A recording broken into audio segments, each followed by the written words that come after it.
Welcome back to another one of my video blogs. I'm Jeff Mason with Abracadabra Hypnotherapy and Herbology in Boise, Idaho. Now in this particular blog, I'm going to discuss very briefly what hypnosis is and what it is not. We'll start with what it is not. Hypnosis is not mind control. Hypnosis is not one person dominating another. Which of course is mind control. Hypnosis is not witchcraft or devil worship. So now we have that out of the way. What is hypnosis? Hypnosis is best described as a heightened state of awareness and focus of concentration, and for achieving a particular end or goal. That is hypnosis. Examples of hypnosis, which is a naturally occurring state, every one of us move in and out of every day of our life, probably several times a day.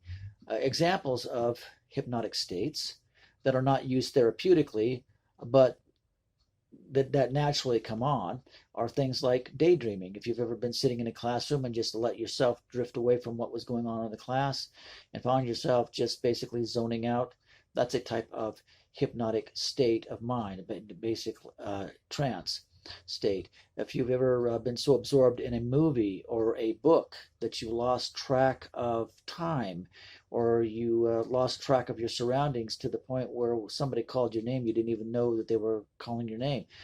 That's an example of being so absorbed into one activity that to the exclusion of all other activities.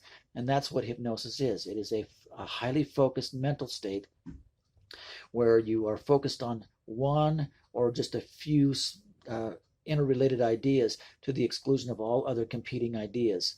And the result can be very powerful mental changes that result in desired therapeutic effects. So hypnosis utilizes that state of mind, that natural quality of mind that each and every one of us move in and out of every day for the purpose of helping people to make rapid and lasting changes that they want to make. Now, hypnosis for anxiety can be utilized very effectively for fears and anxieties, and also for things like insomnia, because it can help you to recalibrate your mind, to reset your circadian rhythm. And it also does this through helping you to relax and let go. And you'll find that many people who've experienced hypnosis for themselves describe it as an extremely powerful relaxation state, or they felt like they had one of the best sleeps they ever had, even though they were completely aware. And I've even had people tell me that it was like an intense mental massage. So it's an extremely relaxing state. So that by itself makes it useful for helping stress and anxiety and insomnia due to stress and anxiety. Now there's other causes for anxiety, and there's other causes for stress besides just the natural wear and tear of everyday life. Then I suppose those would have to be addressed on an individual level and looked at more closely for the exact real cause, underlying cause of the condition, and then that would need to be treated. But hypnosis as a tool for helping people with anxiety, stress, and insomnia can be very, very effective. Not only because it's just a really relaxing state by itself, but also because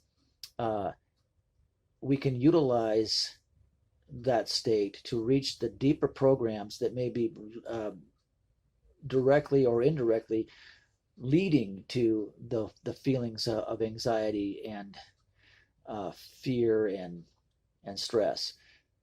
And by removing those and reaching those programs and removing those, we can actually then implant ideas of wholeness, wellness, peace, soundness that will in turn lead to a complete reversal of the person's condition. So with that aside, is there anything from the standpoint of herbalism that is useful? Herbal remedies that can be very beneficial for anxiety disorders and for insomnia and even for anxiety that leads to a fear-like state. And I would have to say, yes, there's lots of different remedies. Some are very popular with the layperson because they're well known, such as valerian root. Valerian can be a calmative because of the valproates that are in the valerian root. And then catnip also has nepentolactones, which are similar. Chemistry is similar to the valproates. When you combine those two together, they work in synergy to help to relax and calm. And of course, a very gentle calming herb could be chamomile, which is very beneficial. Everybody, the vast majority of people anyway, have heard about chamomile teas as being, good for, insomnia and whatnot. But all of these are nervines more than anything else. They don't act like tranquilizers. They're not going to knock you out. They just are very relaxing, and they help you over time to recalibrate your nervous system. So they're called nervines, basically nerve tonics. And in addition to the catnip, the valerian root, and the chamomile, some of my more favorite sedative herbs that really help you to sleep is actually mullein, specifically the mullein flower. When the flower's in bloom, it's harvested for making a calmative extract or possibly even a tea, because it does have a soporific properties, which means that it helps you to sleep. And in addition to that, we another one that I really like a lot is hawthorn berry. Sometimes hawthorn berry grows on it a certain type of fungus. It gets infected with a certain type of fungus, and that fungus can actually help you to sleep. One of the drawbacks of it is, however, that in certain individuals it can cause headaches later on upon wakening. So, while it's an extremely effective sedative, when it has this fungus on the berries, it is not for everyone, because some people do have a reaction of getting headaches and whatnot from it. But another really good one that is often overlooked is the black walnut. And the rind of the black walnut is actually used to treat things like constipation when it's severe, and as well as to help people fight fungal infections, both internally as well as externally applied, which the herb is extremely effective. The rind is extremely effective for that purpose.